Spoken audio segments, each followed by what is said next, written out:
Hi friends, welcome to my channel. ఎలా ఉన్నారు అందరూ? మీరు అందరూ బాగుండాలని మనస్ఫూర్తిగా కోరుకుంటున్నాను ఫ్రెండ్స్. ఈరోజు పచ్చి మెత్తల కూరను అయితే మనం వండబోతున్నాం ఫ్రెండ్స్. చాలా సింపుల్గా అయితే చేసుకోవచ్చు. నేను ఒక ½ కిలో అయితే తీసుకున్నాను ఫ్రెండ్స్ పచ్చి మెత్తలు. వీటిని బూడిదలో బాగా రుద్ది తలా తోక అనేది తీసుకోవాలి ఫ్రెండ్స్. వీటిని మా ఊర్లో పచ్చి మెత్తలు అంటారు ఫ్రెండ్స్. మరి మీ ఊర్లో ఏమంటారు కింద అయితే కామెంట్ చేయండి. అలాగే మన ఛానల్ తప్పకుండా సబ్స్క్రైబ్ చేసుకోండి.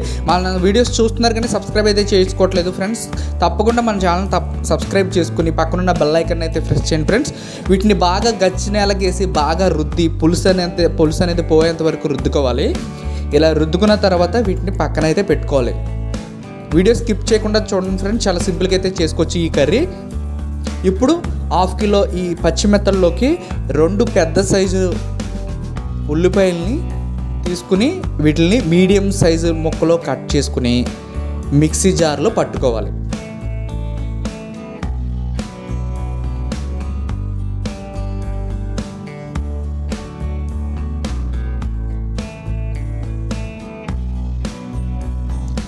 ఇవి మిక్సీ జార్లో వేసుకుని తర్వాత 2 స్పూన్లు ధనియాలు, 2 స్పూన్లు జీలకర్ర,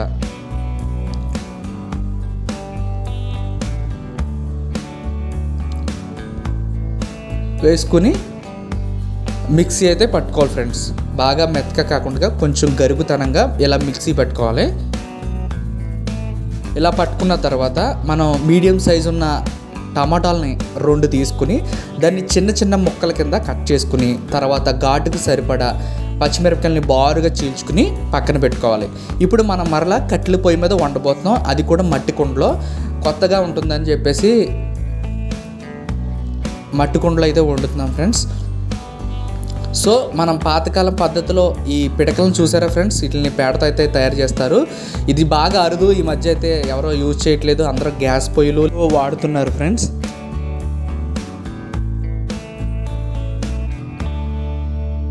ఈ మట్టి కుండలో మనం ఆయిల్ అనేది వేసుకుని ఆయిల్ అంతా మరిగిన తర్వాత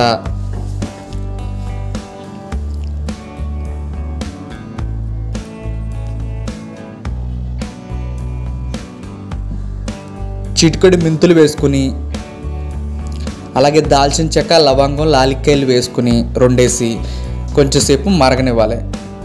ఇలా మరిగిన తర్వాత మనం మిక్సీ పెట్టుకున్న ఈ మిశ్రమాన్ని ఇందులోకి వేసుకుని బాగా గరిటెతో తిప్పుకోవాలి. ఇలా వీడియోలో చూపించిన విధంగా.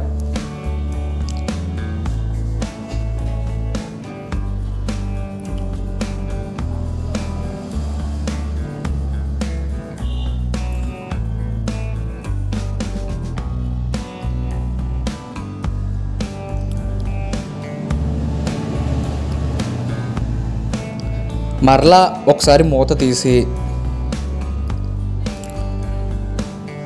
మనం బారుగా చీల్చుకున్న పచ్చిమిరపకాయలను వేసుకుని 2 రొమ్మలు కరివేపాకును కూడా వేసుకోవాలి.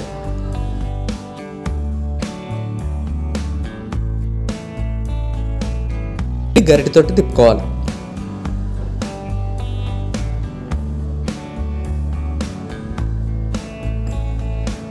ఇలా తిప్పుకుని మూత అనేది క్లోజ్ చేసేసుకోవాలి.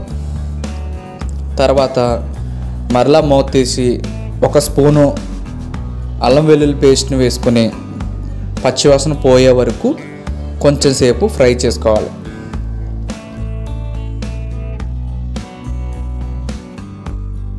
తర్వాత మరలా మూత క్లోజ్ చేసుకుని టేస్ట్కి సరిపడా కళ్ళుప్పును వేసుకుని అలాగే చిటికెడు పసుపు వేసుకుని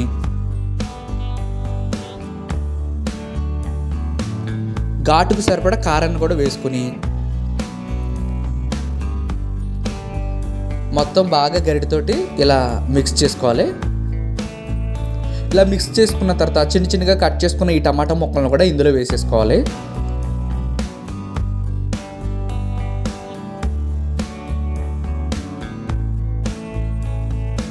ఇలా వేసుకున్న తర్వాత గరిటెతోటి మరలా బాగా తిప్పుకోవాలి.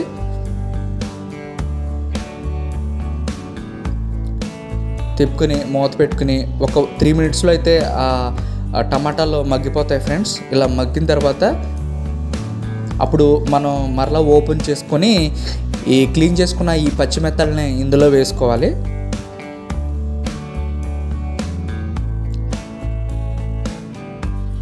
ఇప్పుడు గరిటె పెట్టుకుని తిప్పుకోవచ్చు. ఇప్పుడు గట్టిగా ఉంటాయి కాబట్టి చేపలు.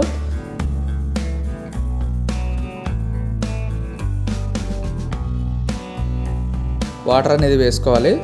ఇలా వేసుకున్న తర్వాత బాగా మరగనివ్వాలి. అంతే ఫ్రెండ్స్.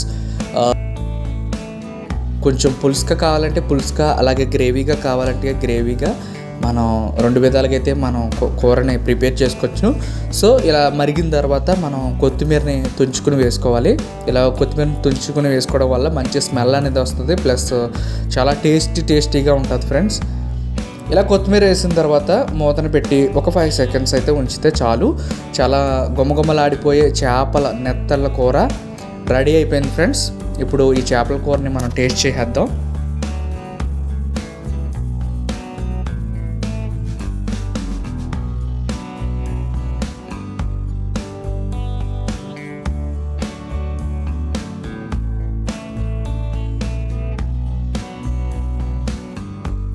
వేడి రైస్లో ఈ చేపల కూర కలుపుకుని తింటే ఉంటుంది ఫ్రెండ్స్, వేరే లెవెల్ అంతే. అసలు చాలా బాగుంది ఫ్రెండ్స్. కట్లు పొయ్యి మీద కాబట్టి దాని టేస్ట్ వేరేలా ఉంటుంది.